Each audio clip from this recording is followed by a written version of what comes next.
7:20. Let's go live to the White House. ABC White House correspondent Ann Compton. Good morning, Ann Compton. And good morning to you. Let's talk about this CBO report that is getting a lot of attention. Well, it is, and it's causing considerable controversy as well. Yesterday, the Congressional Budget Office, which is nonpartisan, it works for both Republicans and Democrats, issued a report, and Republican critics of ObamaCare immediately declared, they told you so, that the insurance reforms will mean the loss of 2 million jobs in the coming year. Now, the White House has a different spin on it. His economic team is pushing back hard, saying the critics are misreading the CBO report, that what it does not forecast, it doesn't forecast companies eliminating jobs or firing people.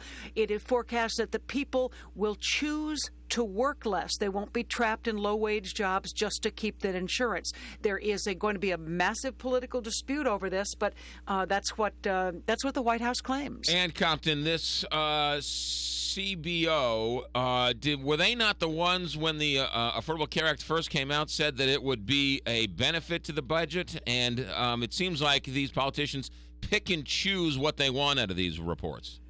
Well, these reports are generated. They are often requested by members of Congress. Say, please go investigate this. Please go investigate that. And now that Obamacare is up and actually running, the CBO, as part of this report, also says that instead of the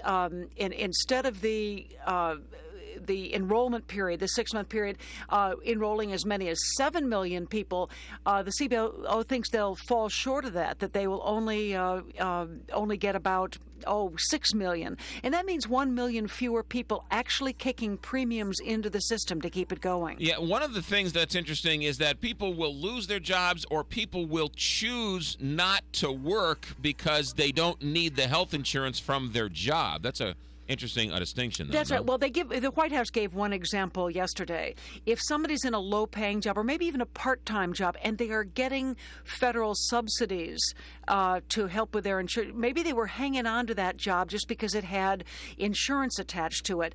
Now, if they want to quit that job and go start a business, they can get their own insurance elsewhere. Maybe they had a pre-existing condition, so it would give them the ability to choose to do something different. Bottom line for many people is they could decline to take a better paying or full-time job if they're getting subsidies on the policy they've currently got. There's an economic incentive to not upgrade to a higher job, better pay, full-time work, and buying your own insurance. Yeah. Did this report say anything about companies who would not hire people more than 50, because when they hire more than 50, then they have to offer health insurance? Well, it's a very long report, and in the indexes somewhere they may split out that difference, but that I did not see. But there's no question that anecdotally the companies have said for some time that they, especially smaller and medium-sized companies, that they cannot afford to provide the insurance up to the standards set by Obamacare for as many employees as they'd it might otherwise hire.